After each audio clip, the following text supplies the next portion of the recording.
Deputy CM और गृह मंत्री सम्राट चौधरी ने आरजेडी सुप्रीमो लालू प्रसाद को लेकर एक ऐसा बयान दिया है जिससे सियासी गलियारे में खलबली मच गई है। सम्राट चौधरी ने यह कहा कि पूर्व मुख्यमंत्री लालू प्रसाद की संपत्ति सीज की जाएगी और उसमें बच्चों के लिए स्कूल खोले जाएंगे। सम्राट ने लालू को रजिस्टर्ड अपराधी बताते हुए बात कही। सम्राट ने 950 करोड़ के चारा घोटाले का जिक्र किया और यह कहा कि सीबीआई और ईडी ने लालू की प्रॉपर्टी को अटैच किया था, जिसमें एक बिल्डिंग भी है जो पटना जू के पास है। यहां करीब 20 सालों से ताला लटका हुआ है, जिसे आज तक नहीं खोला गया है। अब उसी बिल्डिंग में सरकारी स्कूल खोला जाएगा। इससे पहले पूरे भवन की रंगाई पुताई का काम होगा। अगर इस बिल्डिंग में बच्चों के लिए स्कूल खुला तो लालू यादव को भी अच्छा लगेगा और बिहार की जनता को भी अच्छा लगेगा। सम्राट यही नहीं रुके, उन्होंने लालू को पंजीकृत अपराधी बता दिया और ये कहा कि अपराधी हो, कोई भी हो, बड़े से बड़ा, छोटे से छोटा, उसको जेल में रहना पड़ेगा और संपत्ति भी सरकार को देनी पड़ेगी। नीतीश कुमार जी के सुशासन में पहले भी जो आर्थिक रूप से अपराध करेगा उसको पहले भी डीजीपी के ऊपर कार्रवाई और उसके खिलाफ स्कूल खोलने का काम किया। तो न्यायालय ने पहले ही तय किया है कि जो लोग अभियुक्त हैं चारा घोटाला में, सब पे कार्रवाई होगी और उनके घरों में स्कूल खोलेगी सरकार। डिप्टी सीएम सम्राट चौधरी ने लालू प्रसाद की संपत्ति को लेकर बड़ा बयान दिया है। एक न्यूज चैनल को दिए इंटरव्यू में सम्राट चौधरी ने यह कहा कि उन्होंने चुनाव के पहले ही यह कहा था कि लालू प्रसाद की संपत्ति को सरकार जब्त करेगी और उस संपत्ति में बिहार सरकार गरीबों के लिए स्कूल खोलेगी। सम्राट चौधरी ने लालू प्रसाद को एक पंजीकृत अपराधी बताया और यह कहा कि यहां पर बड़े से बड़ा अपराधी क्यों ना हो, उसे जेल जाना होगा और उसकी जो अवैध कमाई है, जो जितनी भी संपत्ति है, वो जनता को लौटानी ही होगी। सम्राट चौधरी ने लालू प्रसाद की संपत्ति जब्त करने की बात कही है और रजिस्टर्ड अपराधी लालू यादव को बता दिया है। देखिए, इसी बिल्डिंग को जब्त करने की बात की गई है, जो तस्वीर आप देख पा रहे हैं, और यहां पर स्कूल खोलने की बात की जा रही है। काफी सालों से यहां पर ताला लटका हुआ है। सुपर एक्सक्लूसिव तस्वीरें आप देख पा रहे हैं। ये जो बिल्डिंग है, बताया जा रहा है कि ये लालू यादव की है और इसको अवैध संपत्ति लालू यादव का बताया जा रहा है। इसी प्रॉपर्टी को लेकर सम्राट चौधरी ये कहते हुए सुनाई दिए कि ये जो प्रॉपर्टी है, इसकी रंगाई पुताई होगी, इसको ठीक तरीके से कंस्ट्रक्ट किया जाएगा, मतलब जो भी इसमें रेनोवेशन का काम है वो होगा और उसके बाद इसको स्कूल में तब्दील कर दिया जाएगा। सम्राट चौधरी ने बड़ा बयान दिया है और कहा है कि लालू प्रसाद यादव की जो संपत्ति है वो जब्त की जाएगी और साथ ही उसमें स्कूल खोला जाएगा। उन्होंने एक जमीन का इशारा किया है, एक बिल्डिंग का इशारा किया है।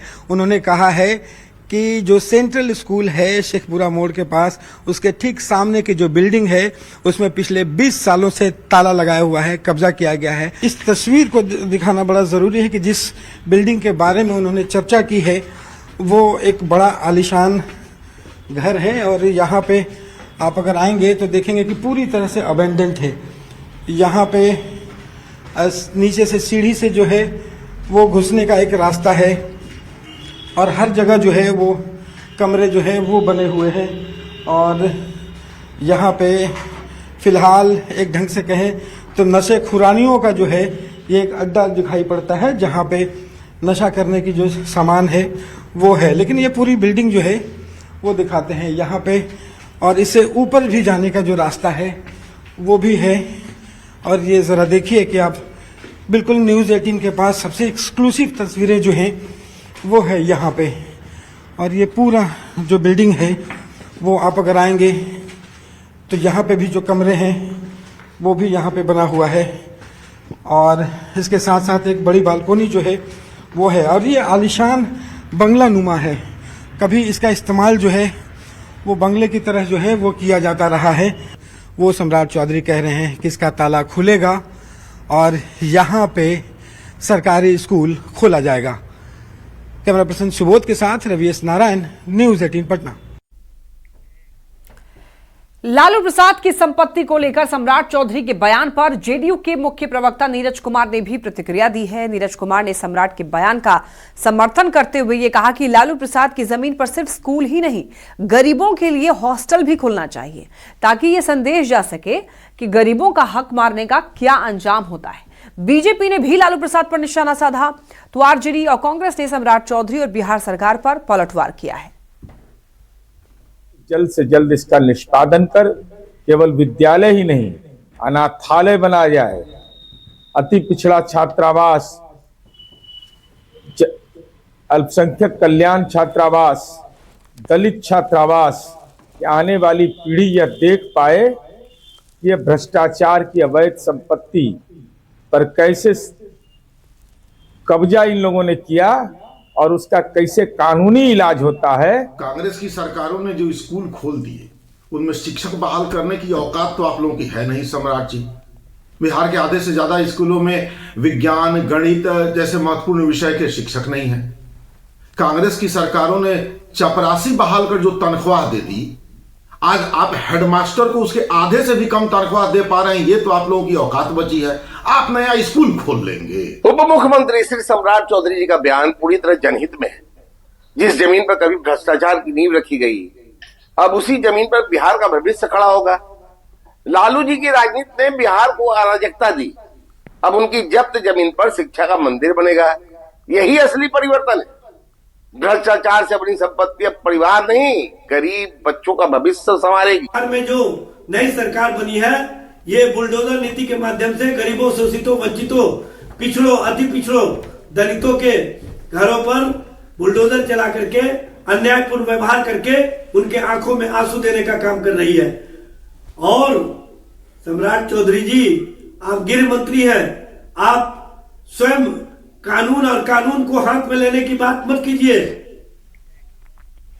बिहार में शराबबंदी कानून पर बार बार सवाल खड़े करने वाले केंद्रीय मंत्री जीतन राम मांझी ने एक बार फिर से बड़ा आरोप लगाया। पटना एयरपोर्ट पर जीतन राम मांझी ने बयान दिया कि शराबबंदी कानून ठीक है, लेकिन इसे सही से लागू करना भी बेहद जरूरी है, जो कि नहीं हो रहा है। ये बड़ा आरोप मांझी ने मढ़ दिया है और मांझी ने यह कहा कि बिहार में शराबबंदी कानून को दो तरह से लागू किया जा रहा है। बड़े और अमीर लोगों को शराब के मामले में पकड़ा नहीं जाता है, बड़े लोगों के खिलाफ कार्रवाई नहीं की जाती है। वहीं उल्टा गरीब लोगों को शराबबंदी कानून के मामले में सबसे ज्यादा पकड़ा गया है। छोटे और कमजोर लोगों के खिलाफ ही सिर्फ कार्रवाई की जाती है। मांझी ने नीतीश सरकार से मांग की, कहा कि गरीब लोगों पर जो शराब के मामले में केस दर्ज हुए हैं, सरकार उसे पूरी तरह से खत्म कर दे। उन्होंने ये भी कहा कि डिप्टी सीएम सम्राट चौधरी से मेरी बड़ी उम्मीद है, शराब तस्करों को खत्म करें और उनकी संपत्ति पर बुलडोजर एक्शन चलाएं। शराब माफिया को रोकने के लिए सम्राट चौधरी को फ्री हैंड मिलेगा तो ये खत्म हो जाएगा। तो शराबबंदी तो बहुत आवश्यक है, होना ही चाहिए। शराब जो पीता है वो राक्षस हो जाता है, लेकिन शराबबंदी के नाम पर जो कार्रवाइयाँ हो रही है वो गलत है। कार्रवाइयाँ में दोहरा चरित्र अपनाया जा रहा है कि जो बड़े बड़े तस्कर हैं, हजारों लाखों लीटर में जो खेलते हैं वो बच रहे हैं। मोटा पैसा उनके पास है, लगता है उसका उपयोग करते होंगे।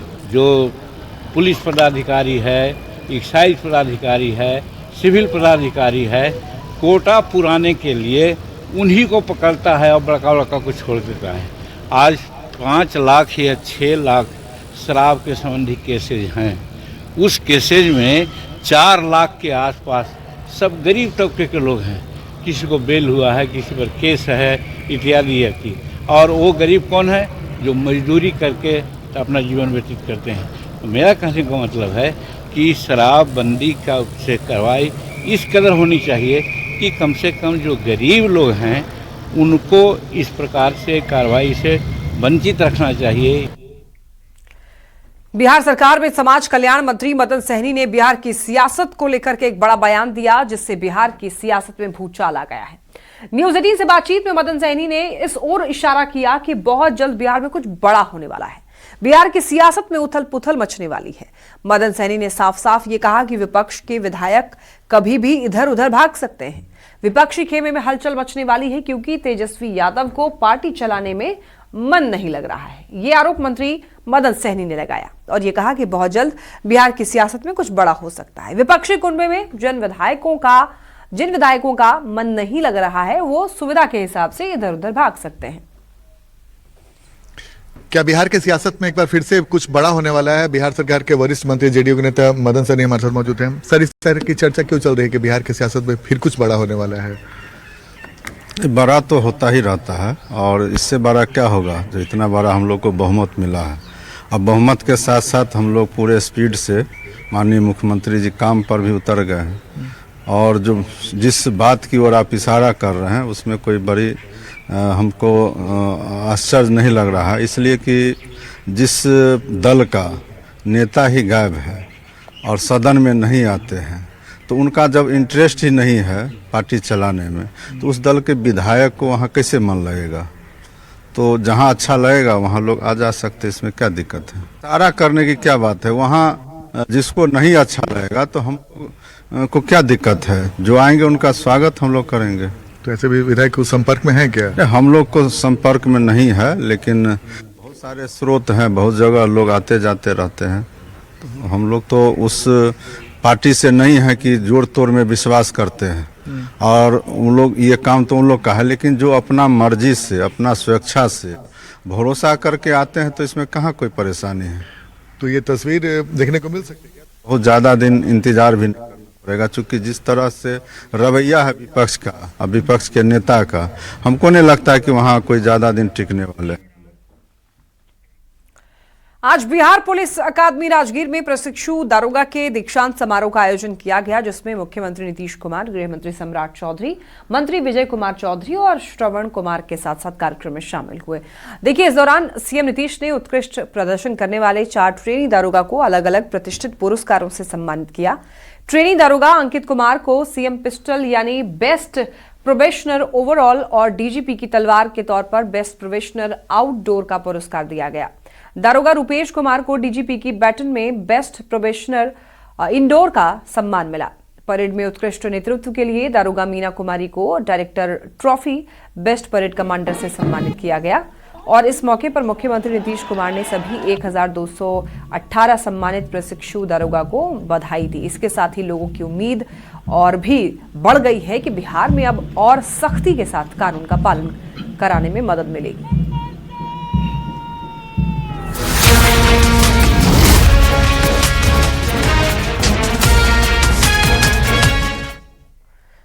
चलिए बात करते हैं लॉ एंड ऑर्डर की। बड़ी खबर मुजफ्फरपुर से। देखिए, बेखौफ अपराधियों ने बड़ी वारदात को यहां पर अंजाम दिया है। दिन दहाड़े एक निजी फाइनेंस कर्मी से 17 लाख रुपए लूट की खबर है। हथियार के बल पर बदमाशों ने लूटपाट की।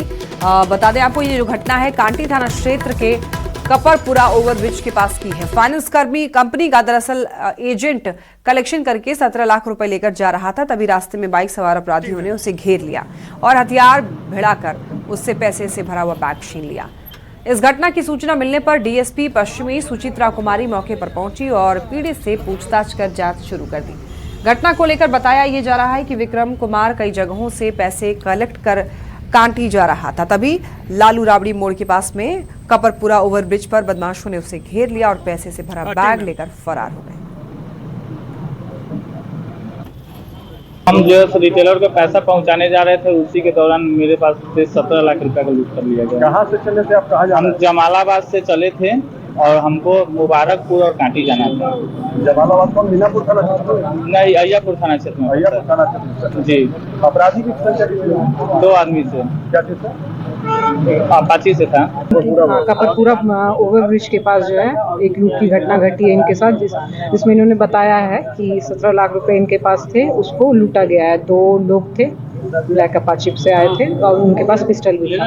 ऐसे एक ट्रांजेक्शन ले जाने के बाद हाँ, इस विषय पे हम लोग पूछ रहे हैं कि इन्होंने सूचना क्यों नहीं दी है। 17 लाख रुपए ये क्यों, मतलब इतना पैसा लेके जा रहे थे तो इन्होंने सूचना क्यों नहीं दी पुलिस को। खबर मोतिहारी से, जहां 2 धुर जमीन के लिए एक युवक की चाकू से गोद कर हत्या कर दी गई। यह घटना मुफस्सिल थाना क्षेत्र के रामगढ़वा गांव की है। मृतक युवक की पहचान मनीष कुमार के रूप में हुई है। घटना के संबंध में मृतक के पिता विजय पासवान ने यह बताया कि पड़ोसी ललन पासवान से 2 धुर जमीन को लेकर पिछले 1 महीने से विवाद चल रहा था और पहले धमकी दी गई और कि अगर जमीन की नापी होगी तो 1 विकेट गिरेगा। हो गई है सर, वही 2 दूर जमीन का वजह से हत्या हुआ है। बुला उसके बाद वो बुला के ले गए। कौन बुला के ले गए? ये ललन पासवान का लड़का है। अच्छा, अब क्या है, हम तो काम पे चले गए थे, हमको क्या पता होगा। हम तो काम से उधर से 5 बजे आए, रिटर्न हो गए 5:45 में आए उधर से। तो रोड पे मेरा लड़का का, उसके घर के सामने मेरा लड़का का लाश गिरा हुआ है। पटना में 24 नवंबर को हुए ट्रिपल मर्डर में बड़ा खुलासा हुआ है। पुलिस ने बताया कि जिस अशरफी राय की हत्या 2 शूटरों ने की थी, उससे उनका लेन देन और प्रॉपर्टी को लेकर विवाद चल रहा था। पुलिस ने इस मामले में देखिए एक आरोपी परविंद को गिरफ्तार किया है, जो बड़ा शराब तस्कर बताया जा रहा है। अब जानकारी के मुताबिक देखिए, परविंद ने हत्या से पहले दोनों शूटर के साथ शराब पार्टी की थी। उसके बाद दोनों शूटरों ने अशरफी के राय को घर के बाहर गोली मार दी थी। जो अपराधकर्मी थे जिन्होंने हत्या करी थी, ये हत्या के पहले परवीन कुमार और झुनझुन के साथ ये मिलकर एक जगह शराब वगैरह भी पिए थे। साथ ही साथ जो हत्या में इस्तेमाल होने वाला जो बाइक था, उस बाइक का फर्जी नंबर प्लेट इन्होंने प्रोवाइड किया था। नंबर प्लेट के नंबर का फोटो भी इनके मोबाइल से मिला है, कॉल रिकॉर्ड्स भी है, जिससे ये पूरी तरह स्टैब्लिश होता है कि इन्हें हत्या के बारे में जानकारी थी और फर्जी नंबर प्लेट प्रोवाइड करा के इन्होंने हत्या में इनकी इस प्रकार उनकी हत्या में संलिप्तता भी पाई जाती है। और इस वक्त की एक बड़ी खबर मिल रही है। लॉरेंस गैंग ने पवन सिंह को धमकी देने से किया इनकार। लॉरेंस गैंग ने ऑडियो जारी कर धमकी की बात को नकारा। गैंगस्टर हैरी बॉक्सर ने जारी किया एक ऑडियो और उन्होंने उसमें कहा है कि हमने कभी पवन सिंह को फोन नहीं किया, हमने कभी पवन सिंह को धमकी नहीं दी। ये बात गैंगस्टर हैरी ने कही है। तो देखिए, इस वक्त की बड़ी खबर मिल रही है। कुछ दिन पहले ही ये खबर सामने आई थी कि पवन सिंह को लॉरेंस गैंग की तरफ से धमकी दी गई है और बिग बॉस में जाने से मना भी किया गया है। तो अब देखिए, इसी मामले को लेकर अपडेट सामने आ रहा है कि लॉरेंस गैंग ने पवन सिंह को धमकी नहीं दी है, चूंकि एक ऑडियो जारी करके गैंगस्टर हैरी बॉक्सर ने ये बात क्लियर की है। सिवान में अपराध पर अंकुश लगाने के लिए पुलिस एक्शन मोड में आ गई है। एसपी के निर्देश पर महाराजगंज थाना क्षेत्र में थाना अध्यक्ष Sunil Kumar, rapid action force की कमांडेंट तुलिका सिन्हा और स्थानीय बुद्धिजीवियों के साथ में बैठक हुई। इसके बाद शहर में फ्लैग मार्च किया गया। बैठक में अपराध शून्य करने की रणनीति बनाई गई और असामाजिक तत्वों पर सख्त कार्रवाई का संदेश दिया गया। की टीम यहाँ फेमराइजेशन के लिए आई है ताकि किसी भी एडवर्स सिचुएशन में ज़ीरो रिस्पांस कर सके। तो यहाँ के लोगों के बारे में, यहाँ के पॉपुलेशंस के बारे में, जेंट्री के बारे में और रूट्स के बारे में हमें जानकारी मिल सके, इसीलिए हम लोग ने यहाँ पर एक्सरसाइज शुरू किया है।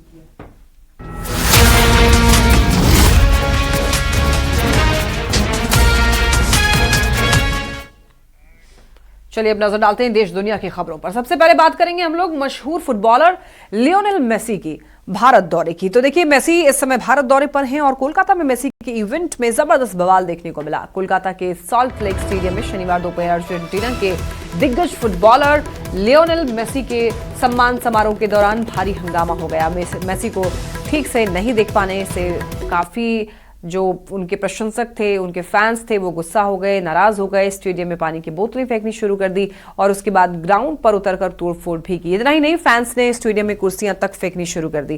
फैंस का कहना है कि वो अपने स्टार की एक झलक तक नहीं देख पाए, जबकि वो टिकट खरीदकर ये कार्यक्रम देखने आए थे। एक एक टिकट की कीमत 5,000 से लेकर के 45,000 रुपए तक थी। इतनी महंगी टिकट खरीदने के बावजूद फैंस मेसी की एक झलक नहीं देख पाए, जिससे उनका गुस्सा फूट पड़ा और फिर उन्होंने स्टेडियम को तहस नहस कर दिया। फैंस ने व्यवस्था पर भी सवाल खड़े किए और आरोप ये लगाया कि इवेंट एकदम बकवास था। मेसी मुश्किल से सिर्फ 10 मिनट के लिए पहुंचे, तब सभी नेताओं ने मेसी को घेर रखा था। दर्शक मेसी को देख भी नहीं पाए, जिससे नाराज होकर उन्होंने पानी की बोतलें और गैलरी की कुर्सियां जो है वो तोड़कर मैदान पर फेंक दी। पुलिस ने लाठीचार्ज करके उन्हें वापस भेजने की कोशिश की, लेकिन सफल नहीं हुई पुलिस। तो कोलकाता के सॉल्ट लेक स्टेडियम में हुई घटना के बाद देखिए, व्यवस्था पर अब कई सारे सवाल खड़े हो रहे हैं। इस मामले में बंगाल सरकार ने जांच कमेटी का गठन किया है। रिटायर्ड जस्टिस की अध्यक्षता में जांच कमेटी का गठन कर दिया गया है। कोलकाता हंगामे की जांच कमेटी में 3 सदस्य होंगे और ये समिति घटना की विस्तृत जांच करेगी, जिम्मेदारी तय करेगी और भविष्य में ऐसी घटनाओं को रोकने के उपाय सुझाएगी। देखिए, बड़ी बात यह है कि फुटबॉलर मेसी के इवेंट में तोड़फोड़ की घटना पश्चिम बंगाल की मुख्यमंत्री ममता बनर्जी ने इसे मिसमैनेजमेंट बता दिया है और लियोनेल मेसी से माफी भी मांगी है। सीएम ममता बनर्जी ने मेसी के साथ साथ खेल प्रेमियों से माफी मांगा है और बताया जा रहा है कि सुरक्षा कारणों से निर्धारित समय से पहले मेसी को स्टेडियम से निकाल करके ले जाया गया था। समारोह में शामिल होने जा रही मुख्यमंत्री ममता बनर्जी भी बीच रास्ते से लौट गई थी। हंगामे के दौरान वहां पर उग्र भीड़ को नियंत्रित करने के लिए पुलिस ने लाठीचार्ज भी किया था। और इस वक्त एक बड़ी खबर श्रीनगर से मिल रही है। श्रीनगर में आतंकी संगठन जैश के खिलाफ बड़ा एक्शन लिया गया है। जैश से संबंध रखने वाले 150 लोग हिरासत में लिए गए हैं। देखिए, एक बहुत बड़ी कार्रवाई से मानी जाएगी। जैश के लिए काम करने के आरोप में 150 लोगों को हिरासत में ले लिया गया है। जम्मू कश्मीर पुलिस ने देखी घाटी में आतंकवादी संगठनों से जुड़े हुए ओवरग्राउंड वर्कर्स के खिलाफ बड़े पैमाने पर अभियान चलाते हुए करीब 150 संदिग्धों को हिरासत में लिया है।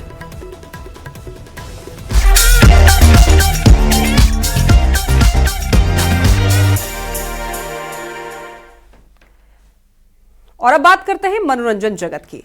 रणवीर सिंह की फिल्म धुरंधर बॉक्स ऑफिस पर धमाल मचा रही है। फिल्म को चारों तरफ से तारीफें मिल रही हैं। इस दौरान पीडीपी प्रमुख की बेटी इल्तिजा मुफ्ती ने भी फिल्म पर अपना रिएक्शन दिया है।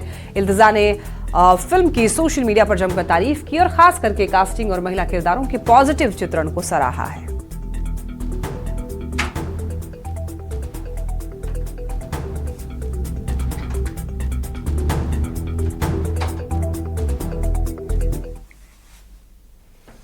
बांका जिले में प्रस्तावित फिल्म सिटी के निर्माण को लेकर देखिए कोशिश जारी है। 2 दिन पहले ही कला संस्कृति और पर्यटन विभाग के सचिव के साथ बॉलीवुड के कई मशहूर हस्तियों ने बांका का दौरा किया था। साथ ही पर्यटकों को लुभाने के लिए बांका के ओढ़नी डैम का भी इस टीम ने निरीक्षण किया था, जिसके आसपास प्राकृतिक खूबसूरती ने लोगों को आकर्षित किया। अपने दौरे के दौरान बॉलीवुड अभिनेत्री नीतू चंद्रा सहित टीम के तमाम लोगों ने डैम में बोटिंग का भी आनंद लिया था।